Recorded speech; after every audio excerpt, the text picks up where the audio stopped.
Delighted to say Mark Lawrenson, Liverpool legend, is with us. Mark, how are you getting on? I'm getting on very well, apart from the fact you're just telling me that Ireland are playing cricket in Florida. What are we doing? Badly. Playing cricket badly in Florida. Yeah, Kenny and I... It doesn't matter. Listen, it can be badly or great. We just need to be in Florida. Bloody hell, boys. Kenny and I get all the bad gigs having to chat about football in studio a couple of days before Christmas. We were chatting earlier on, Mark. Kenny picked out the royal family as what he likes to watch at Christmas. What are you watching in the Lawrensons household?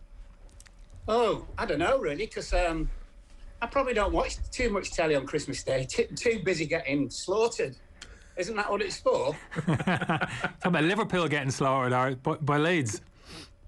Yeah, well, no, I'm going to do the game. I'm at that game, and then I'm clearing off to Mallorca for a week. So it was and he's digging out the Irish cricketers. He's digging out the Irish cricketers being in Florida, heading off to Mallorca. Absolutely. People in glass houses, Will. There you go. Exactly, yeah. I'm all right because I've got no glass in this house. A man of the world, Kenny. I'm telling you, Mallorca this time of year is not bad. The golf's good. The golf's good this time of the year. I know that.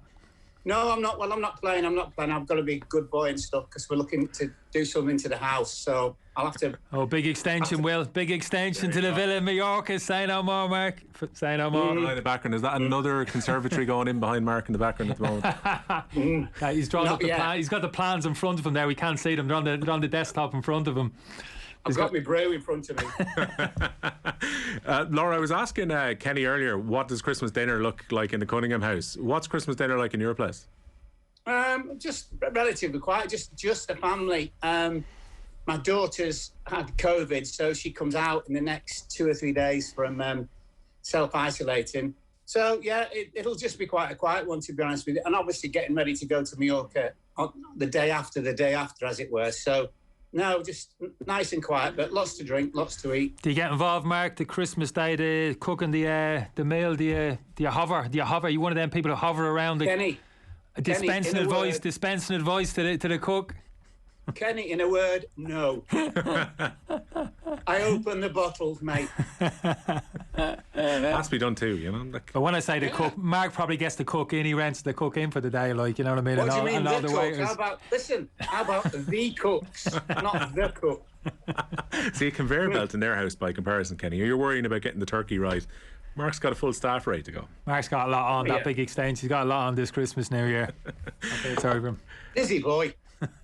With the football, Mark, you mentioned this is a very busy period for Liverpool. Go to Leeds on Sunday lunchtime on St. Stephen's Day. They're just at home, aren't they? They're at home, yeah. So just off the back of a decent home victory in the end against Leicester to qualify for the semi-finals of the League Cup. It'll feel like a particularly sweet win, given that it looked like Leicester at that game won right up till the 95th minute. Liverpool force it onto penalties and come through in the end. Like, Klopp wants to win as many trophies as he possibly can with this club. I know it adds to fixture congestion, but he'd be delighted, I'd say, to get to the semi-finals of the competition. Oh, I saw his interview. I don't know if you saw it. It was absolutely over the moon. And he said even at half-time when they came in 3-1 down, he was just saying to the boys, look, you've got to keep going. And I think the other thing is Leicester were quite strong, weren't they, in the team that picked, and Liverpool in the odd position were quite strong, but generally, you know, they paid most of the kids, and I think he loves it. He loves it, and the thing for him as well, it keeps players who aren't playing regularly when they come in and play the games. It keeps them on side with him, on side with the football club, etc. And it's just a really, really good win for them. So they kept going, which is the most important thing. Another full house, which is also good. So semi-finals now. And like, from an Irish perspective, Mark, we're obviously looking for any opportunity for Caoimhín Kelleher to play, and like, he's not going to play a huge amount unless Alisson gets an injury, like to play in the Champions League or in the league again. So the League Cup is an opportunity for him to play again. He made himself a bit of a hero last night, a bit of a mistake from him for the first goal in normal time in the game, but he again is a really good penalty saver, and he was getting some credit from Virgil van Dijk on social media afterwards too. Kelleher, it's so important for him to actually be getting a bit of football now. Yeah, most important. And every time he's come in, he's done really well. He made a couple of really good saves in the game, as well as obviously the penalty saves. So he's definitely number two now, obviously in front of Adrian, and he's growing and growing in terms of not just in stature, but also in, you know, I quite often when I go to the games, we do pieces just by the cop, and we watch the goalkeepers kind of warm up and everything. he seems to be getting taller and a little bit wider. So he's going to have a real chance, isn't he? But the problem is that the fellow in front of him is arguably one of the best in the world. But the other thing with Kelleher as well is in training all the time, he's playing against world-class players. So that can only possibly bring him on. He seems a decent lad, which is another thing as well. And I'm told he's really, really a quick learner. He's happy to learn as well, and hopefully he'll go far. Do you think there comes a point, though, Mark, from his point of view, from Liverpool's point of view, obviously got an outstanding young goalkeeper there, but he hasn't got as much game to him. This time last season, he'd had a couple of Champions League games under his belt. He was getting a few more minutes on the pitch. So I think the argument was stronger then, wasn't it? Well, he's got to stay there. He's number 2. He's getting game time.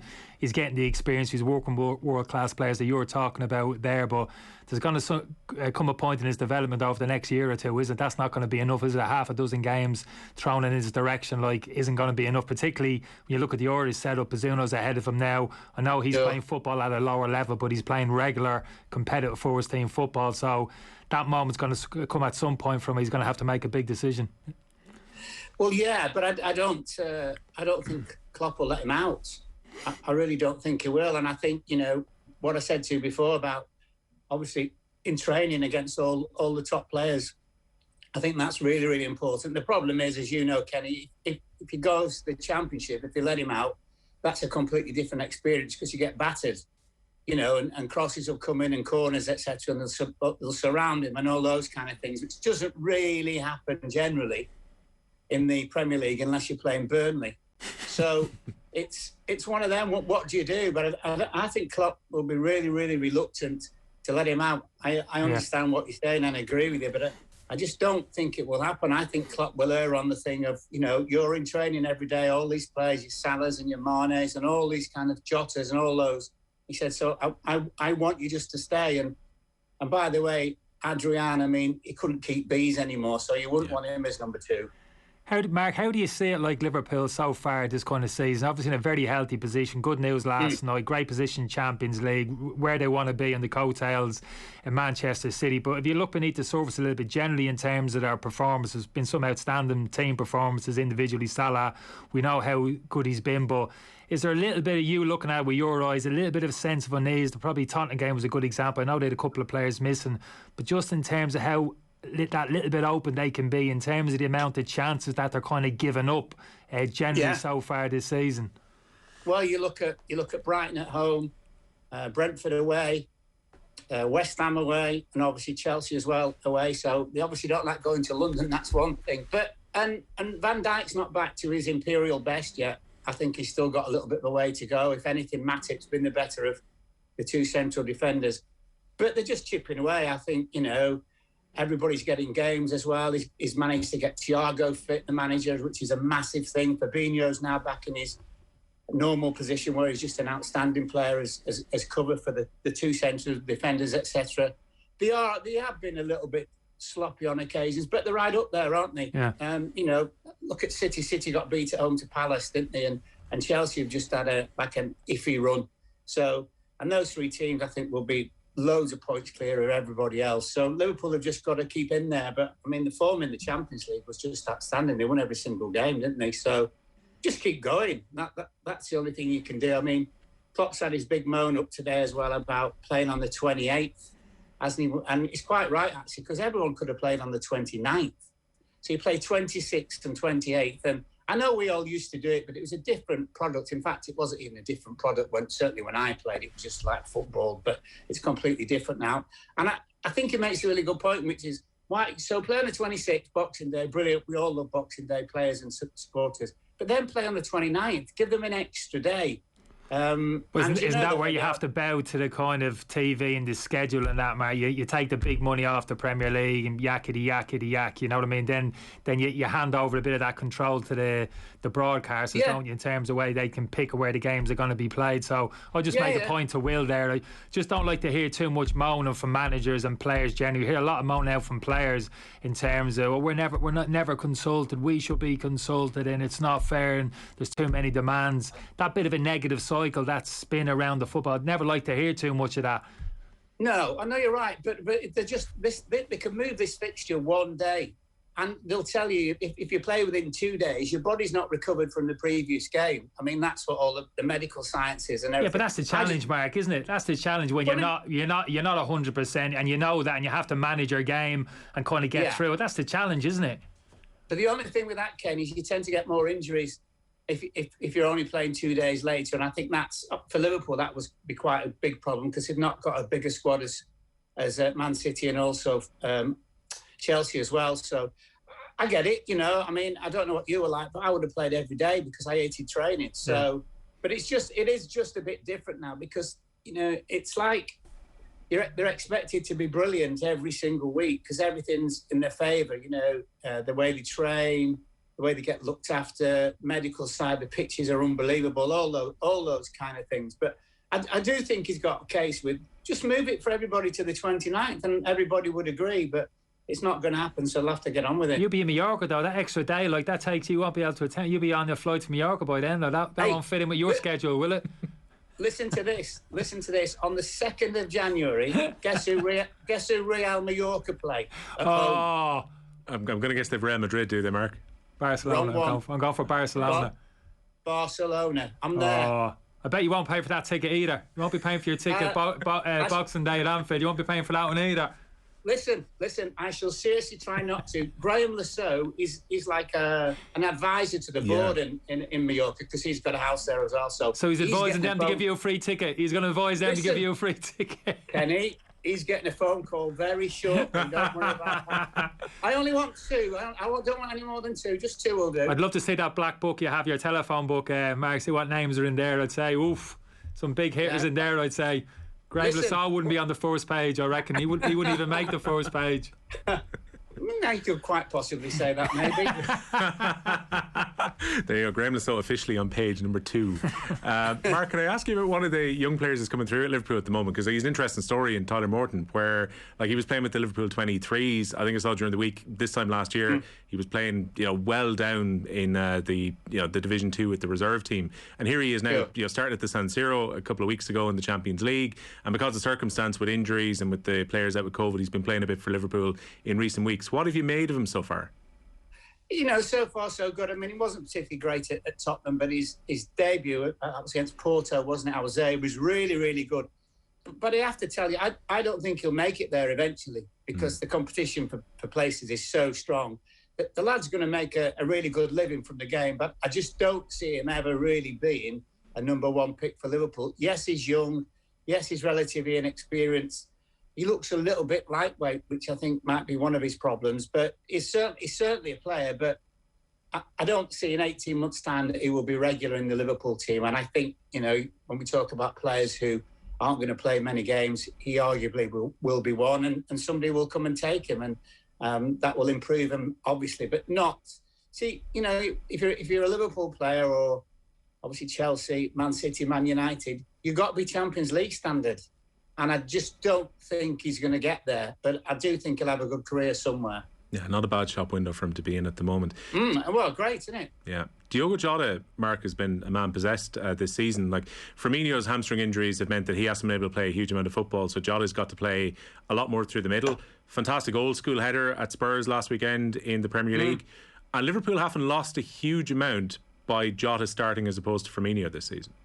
Oh, they've lost nothing. In fact, they've gained because he scores more goals than Firmino. Firmino's obviously different because he normally when he plays he's the glue for the other two, for Mane and Salah. But Jota's been fab, and you mentioned headed goals. He doesn't half get up well. He very, very rarely misses the target with a header. He works hard as well. He buys into all that kind of stuff, and he's got a bit of devil in him as well. He's only kind of smallish and slight, but he doesn't let people knock him around. So he's just been a fabulous signing. I mean, I'm sure Klopp, when he signed him, thought, he'll train on, might take him a while. But as soon as he got in the team, he just started scoring. And supporters love him, obviously, who wouldn't be? And he's one of those, I think all the players like him. But they also know that he keeps coming up with goals, which is obviously great. Kenny, he's been like a good signing when you consider it's very difficult when you had the front three that Liverpool had that worked so well together, had won a Champions League, had won a Premier League, particularly with Salah and Mane, the amount of goals that they get. It's difficult to bring someone in where they're not necessarily going to be a starter, which is the case when Jota signed from Wolves. Yeah. He gives you cover on the wing. He's now really good in the number 9 position as well. He's turned out to be a damn good signing. Yeah, but like Mark said, probably similar to Mark when he first came to the football club, I thought, well, he's versatile in terms he could operate off either flank really. So I was thinking maybe cover for Mane or Salah, and he'd come in, he'd get his fair share of minutes. But where he surprised everybody, myself, probably Mark included, is how good he's been down the centre of the pitch. And he is a slightly different type of player to Firmino. Firmino can drop in and link things up. I'm not saying he can't do that, but his natural instincts, Mark, are to take him in behind and into the penalty box. You know, he wants to attack those spaces near post, you know, in between the 2 posts. And like you say, for someone so small, is that spring and just that timing in terms of getting his headers on target. That has been a surprise, to be honest with you, how good he is in that area, the penalty box, how calm he is, and how clinical he is in some of his quality of his finishing. And his movement's great. His movement in terms of getting in late, which is why he gets so many headed opportunities, is just excellent. He kind of goes in there and he doesn't miss. We were chatting, Mark, earlier, myself and Kenny, about the international windows coming up, and potentially, like, this could be a game changer for Liverpool if the African Cup of Nations doesn't take place and Mane and Salah don't have to travel. No, Keita wouldn't have to travel either. But like, if that doesn't happen and Liverpool have those players available throughout January, that's a big difference when they're right on City's coattails in the Premier League title race. Yeah, well, I think haven't they worked out that if they do go, they'll only miss 2 Premier League games, I think, and the games, I don't think, I mean, every game's difficult because you can't roll anyone over in this league, but, well, apart from Newcastle or Norwich, but Leeds. now they'll come back. But so they're saying, look, it's not going to be the worst thing in the world, but no, it would be a Brucey bonus if they don't have to go, because you've got all the travel and all that kind of stuff and everything, and it would make a difference. But they'll be desperate to play it, won't they? That's the only problem. But I think the 2 Liverpool boys as well, I think they were being allowed to go there a little bit later. I think maybe only land 4 days before the first game or something like that. I think there's been a little bit of a deal done, obviously, if it goes ahead, that they only get there 4 days before the first game, apparently. I know we're joking about Leeds here, but when it comes to Sunday, this seems a good time to play this Leeds team. Like, they had a lot of players missing for Arsenal last week. They were at home. They got stuffed at Ellen Road. It's not been a great season for them so far. And like in the reverse fixture, which was only a couple of months ago, like Liverpool ran riot at Ellen Road against them. Not to kind of set Liverpool up for a fall here for Sunday, but it would seem this is not a bad time to play Marcelo Bielsa's side. That's a good time because listen, Leeds, as good as they were last year, they weren't great defensively. And, you know, you look at people like Cooper, who I think it's too much for him at this level. He's an outstanding centre-back in the Championship, but not at this level. The goalkeeper's had a few iffy days as well. Phillips has missed a load of the games. Obviously, Bamford's missed lots of the games as well. And they were flogged to death last year by the manager, which is absolutely fine. Everybody's worked out how to play against them. And at the moment, you know, the injury list is really, really bad. I mean, if you saw the bench the other day when they played Arsenal, it was like the dog and duck, wasn't it? So I think from that point of view, yeah, Liverpool should win. But, you know, they're still feisty. Leeds will be fine. And I think the way the club is now as well is that if Bielsa goes in and says, I need a couple of players in January, I'm pretty sure they'll find the money. Obviously, they've got to find the players as well. But I don't see them being an issue. And if you remember, Kenny was probably a bit like me. I was watching Bamford playing all the loan games, wherever he went, 7 or 8 clubs. And I just thought, never, ever going to make it in the Premier League. But he's been brilliant. And now you'd say, even maybe more than Phillips, he's the guy they really, really miss because, you know, they just don't get enough goals. It's how they play, Mark, isn't it? How you'd worry from going to Liverpool at the weekend. I'd agree with you in terms of some of the deficiencies of some of the individual players there. Cooper, I think even Llorente coming in there has been a bit of a disappointment for me, and now Phillips in that central midfield area. But those deficiencies, they don't protect themselves, Mark. When I used to play back in the day, and I would have been limited very much in some respects in terms of speed and a couple of other things, but you kind of, you know, you have to modify your approach a little bit, get people around you, you know, you protect the space in behind you, and you kind of protect yourself off a little bit, you realise your deficiencies and you kind of, you work around it. But this Leeds team, they just come out, they open themselves up and they go after you as high up the pitch as possible, and they leave those kind of centre halves particularly exposed. I mean, that's tailor-made for Liverpool. I mean, Liverpool won't fall into that trap. It's trying to play out from the edge of the box. They'll hit the front three early and play down the sides and in behind. So you can see Liverpool time and time again, getting down the sides and in behind that Leeds defence. Yeah, I mean, he won't change the way he plays, does he? Because that's what he's known for. Do you understand that, Mark? Though, Mark, do you understand that? And I'd reference I'd actually reference Klopp last year, Mark. Now it all went pear-shaped. The grenade went off last year. They lost Van Dijk and a load of different players. Fabinho was back at centre half. They'd Nat Phillips there, who'd be very one-paced as well. You're talking about Cooper. So Liverpool were a different beast last year. So for me, that was the first time I was looking at Klopp saying, well, look, ideally you want to play a certain way, squeeze to the halfway line, nice and compact, high press, that type of thing. But for me, there was a period last year Liverpool hadn't the players to do that. They hadn't got the pace at centre half to actually do that. But Klopp's mantra was still the same, Mark, wasn't it? We're still the same. This is the Liverpool way. We don't change. Now, I'm a little bit different that, because I think, well, if the situation changes, you've got different personnel on the pitch who haven't got those attributes in terms of speed, athleticism that ideally you want with the likes of Van Dijk, Gomez, etc. You have to change your approach. The very best managers for me recognise that and actually modify their approach a little bit and have to change in the short term because of that. You know what I mean? You're saying about Bielsa there. Yeah, but he doesn't. And I think if you saw them in training, Kenny, it's all geared towards press. And I think he's one of those who's probably thought about it and thought, you know what, if I then start to play a different way, one or two of them then stuck in that mindset, should I go, should I stay, all those kind of things in terms of the way that they play. I think he's made a decision, which is, look, this is the way that we play. Everybody in the club, the under-23s, under-19s, all that, that's, if you watch them play, it's exactly the same. And I think he's doing that obviously because maybe you might get one or two of the younger boys through eventually. So when they come into the first team setup, they know exactly what's expected of them and the way that they play. But it's a strange one in many ways. But I think certainly with Leeds playing that way, and if they do get Phillips and Bamford back for 15 games, say after Christmas, they'll beat all the teams around them. So I don't think they'll be getting relegated. He can play, Mark, Raphinha. I'm sure how much you've seen of him play this season. He looks like a player to me. His body language suggests to me he's not going to be at Leeds for too much longer. He feels as if he can go and improve and get himself to a higher level. You just sense as if in terms of, I even look at him and think he's a Liverpool type player. He's someone who could come into that Liverpool front three and make a contribution. Because you're talking about Jota coming into that central midfield area. Well, he's played in the pockets a couple of times this season, almost as a 10, Raphinha. Very comfortable there playing on the half turn in those tight little areas. And he's been very effective playing off the right hand side as well. I think potentially looking forward for Liverpool, if they can't spend the big money, if they're not going to be in the market for the likes of Haaland and Mbappe and players like this, somebody like him, probably similar in the mold to Jota when they got him in for that fee. Somebody like him, Mark, could really be an asset.